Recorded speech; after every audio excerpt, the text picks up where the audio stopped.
વડોદરા શહેરમાં વરસાદ શરૂ થતાની સાથે જ ફરી એક વખત પાણીજન્ય રોગચાળો કોલેરાએ માથું ઉંચક્યું છે. વડોદરા શહેરમાં કોલેરાએ માથું ઉંચકતા ચિંતા પણ વધી હોવાનું સામે આવ્યું છે. આ અંગે પાલિકાના વિપક્ષના નેતા અમીબેન રાવતે તંત્રને આડે હાથે લીધા અને તંત્ર દ્વારા સાચા આંકડા છુપાવવામાં આવતા હોવાનો આરોપ પણ મૂક્યો છે. સાથે તેમણે સલાહ પણ આપતા જણાવ્યું કે પાલિકા તંત્ર દ્વારા લગાડવામાં આવેલા મસમોટા LED સ્ક્રીન પર નેતાઓની જગ્યાએ કોલેરા સંબંધિત જાણકારી નાગરિકોને આપવી જોઈએ. હાલ વરસાદની શરૂઆત થઈ છે ત્યારે વડોદરા શહેરમાં કોલેરા, ટાઇફોઇડ, પાણીજન્ય રોગોના કેસોમાં વધારો જોવા મળી રહ્યો છે. વડોદરા શહેરના કારેલીબાગ વિસ્તારમાં આવેલા ચેપી રોગ હોસ્પિટલ ખાતે દર્દીઓની સંખ્યામાં વધારો જોવા મળ્યો છે. હાલ 50 બેડની હોસ્પિટલ આવેલી છે ત્યારે 42 દર્દીઓ હોસ્પિટલમાં સારવાર લઈ રહ્યા છે. ખાસ કરીને વરસાદની સિઝનમાં પાણીજન્ય રોગોના કેસોમાં વધારે સંખ્યામાં દર્દીઓ આવતા હોય છે અને મચ્છરજન્ય રોગોના કેસો પણ મહદઅંશે આવતા હોય છે. ચોમાસાની ઋતુની શરૂઆતમાં જ પાણીજન્ય રોગચાળો ફાટી નીકળે તેવી સ્થિતિ સર્જાયા હોવાનું જાણવા મળી રહ્યું છે.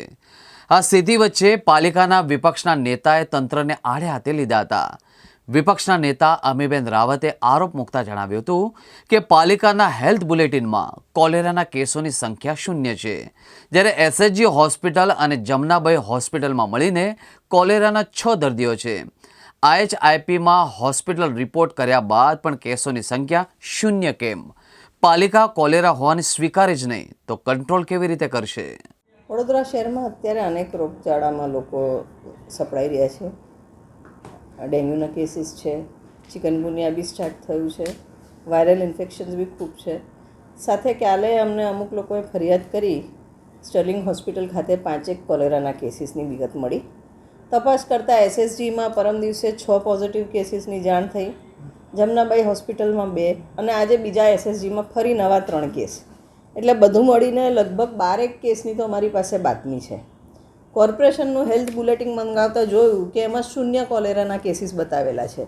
વેરેઝ SSGમાં અને તમામ જે સરકારી હોસ્પિટલ્સ છે ત્યાંથી ક્રોસ ઇન્ક્વાયરી કરતાં ખબર પડી કે જે પોર્ટલ પર અપલોડ કરવાનું છે ત્યાં એમને કોલેરા પોઝિટિવ કેસીસ અપલોડ કર્યા છે. ઇનફેક્ટ આ પત્ર લખ્યા પછી બી અમને એવી માહિતી છે કે હેલ્થ ઓફિસર અને મેયર એવું કહે છે કે એક બી કેસ નથી. તો જ્યારે કેસ તમે એક્સેપ્ટ કરવા જ રેડી નથી, અમે પુરાવા આપીએ છીએ, આપની સાથે બી પુરાવા શેર કર્યા, પેશન્ટના નામ અને પોઝિટિવ કેસીસ, તેમ છતાં જો તંત્ર એક્સેપ્ટ કરવા રેડી નથી કે વડોદરામાં કોલેરાના કેસીસ છે તો પછી એને કંટ્રોલ કઈ રીતના કરશે? અને લોકો બેફામ, અત્યારે ચોમાસાની ઋતુ, ગંદુ કન્ટામિનેટેડ પાણી અનેક ઠેકાણે આવે છે અને કોલેરાનો તો એક કેસ હોય તો એમના બેક્ટેરિયા ફેલાવાના ચાન્સીસ ખૂબ વધી જાય છે જો નિષ્કાળજી રાખે.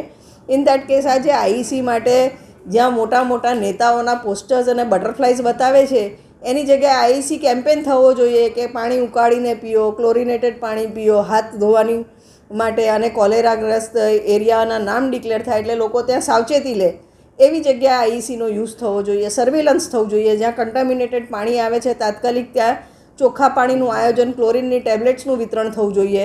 પણ જો તમે આંખ બંધ કરીને એવું કહેશો કે વડોદરા સેફ છે, અહીંયા કોલેરાના કેસ જ નથી, તો અમે પુરાવા આપ્યા છે કે વડોદરામાં કોલેરા છે. તમે તપાસ કરો, સર્વેલન્સ કરો, કયા કયા એરિયામાં કેસીસ છે, ક્યાંથી ક્યાં કેસીસની કનેક્ટિવિટી છે અને એને કંટ્રોલ મિકેનિઝમ સ્ટાર્ટ કરો.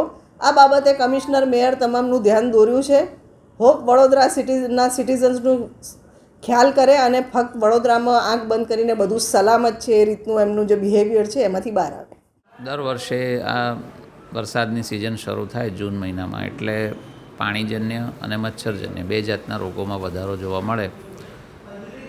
ચાલુ વર્ષે હજુ મચ્છરજન્ય રોગ વધારે જણાતા નથી, પણ પાણીજન્ય રોગોના પ્રમાણમાં સાધારણ વધારો જોવા મળે છે, જેમાં મુખ્યત્વે કમળો, ટાઇફોઇડ, ઝાડા ઉલટી આવા રોગ જોવા મળે છે. આપણે ત્યાં જે 50 બેડની હોસ્પિટલમાં લગભગ 40-42 પેશન્ટ એડમિટ છે, જેમાંથી 25 પેશન્ટ કમળાના અને 10 પેશન્ટ ટાઇફોઇડના એડમિટ છે. ના, એવા કોઈ ચોક્કસ પોકેટમાંથી નથી કેસીસ, સ્કેટર્ડ છે, બધા વિવિધ એરિયામાંથી આવેલા છે. ખાસ કરીને ચોખ્ખું પાણી પીવાનો આગ્રહ રાખવો જોઈએ. બહારનું જે ફૂડ હોય એ બને ત્યાં સુધી એટલા માટે ટાળવું જોઈએ કે ફૂડની સાથે જે પાણી ત્યાં રાખવામાં આવતું હોય ને જે સર્વ કરવામાં આવતું હોય એ પાણી જો ચોખ્ખું ન હોય તો આવા રોગો થવાની સંભાવના રહે. જે પાત્રમાં એ લોકો વાનગીઓ પીરસતા હોય એ પાત્રની સાફ સફાઈ પ્રોપર ના હોય તો એવા પાત્રમાં ખાવાથી પણ આવું થઈ શકે. અને બાકી તો પાઇપલાઇન લીકેજ જણાય તો એની તાત્કાલિક મરામત કરાવવી જોઈએ. અને મચ્છરજન્ય રોગોથી બચવા માટે ખાડા ખાબોચિયામાં પાણી ભરાયું હોય તો નિકાલ કરવો જોઈએ.